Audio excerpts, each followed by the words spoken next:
Good evening. I've seen somebody mention in the comments about overcharging in the Philippines. I thought I'd bring it up.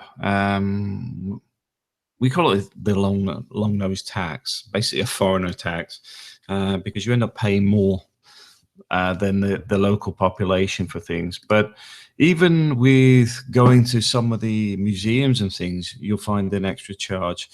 Um, it's just one of those things that you either begrudgingly end up paying or find a way to beat the system.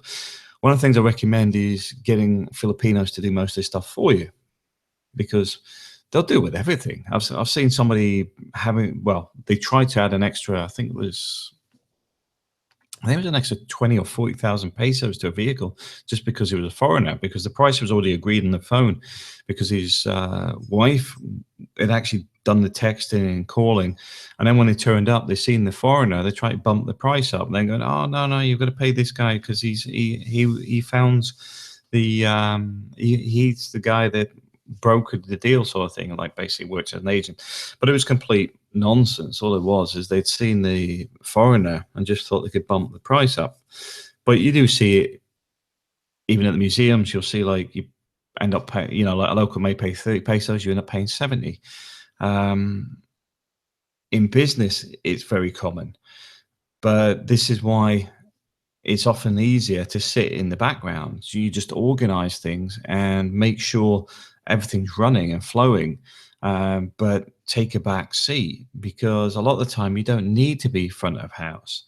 I mean, the cost of labor is so cheap in the Philippines, there is no real reason to be front of house at all. Um, Unless it's obviously an expat type location where obviously they're coming to see you sometimes. But ultimately, I find it's just much easier to sit in the background. Some of the stuff that people try to do is even quite funny. I remember a friend of mine where the taxi driver was actually trying to persuade his wife to help bump the price up, which ended up with the guy's wife getting right up in the taxi driver's face, telling him no, um, not too well, a few unpleasant words, but yeah, the long nose tax is coming. You just have to be aware it's there, because if you do, you can protect yourself against it. Like I say, when you go down to the market, you find out the price of something's more expensive. A lot of time, what I do is I'll just ask the price, and they'll say whatever it is, and then I'll send somebody else later, and they'll get it cheaper anyway. Um, a lot of the stuff in the Philippines isn't just about foreigners, by the way. If if you're Filipino in coming down from Manila to Cebu, for example, the vendors will bump the price up as well. Um, it's just the nature of the beast. Also, sometimes you'll see, based on how somebody is addressed, the prices may vary as well. I mean, I know some of the market vendors can be a bit like that. If you look poor, they'll give you a better deal. I'm not. I mean, the one thing I will not do is try and rip off a market vendor or get it too cheap, because quite simply they're not exactly living it up. Um, but yeah, that's an important one though, just to be aware of it. It does exist, and I know if you're there as a tourist, you don't really notice it because it's not a lot of money. But when you're an expat, you see it a lot more, and it can get a bit frustrating. Like for example, if you're coming back from another country, and then the taxi driver is trying to charge you 3 times more than the normal fare rate. It does get a bit tiresome when they're trying it on. In the same way, I'll get on to another topic now, which is 10-foot tall. 10-foot tall is where basically somebody feels they're important once they arrive in the Philippines. Often this occurs if people aren't used to being called sir, or getting a lot of attraction from women, etc. And it can become egotistical. I do think this is where some of the issues end up online, where some people have got a bit of an ego developed over something that it's just, well, it's not fictitious. I would just say it's only relevant to the Philippines, in the sense that if you're there, you're there. If you're not, you're not.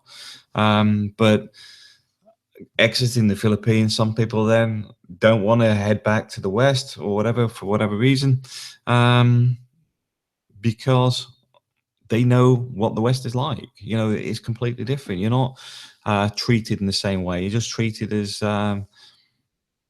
John from down the road. Nobody really takes that much interest in the Philippines.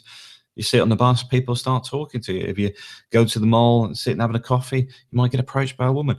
That sort of stuff is very, very common in the Philippines. And like I said, is where the ego stuff comes from. And some people do seem to suffer with it.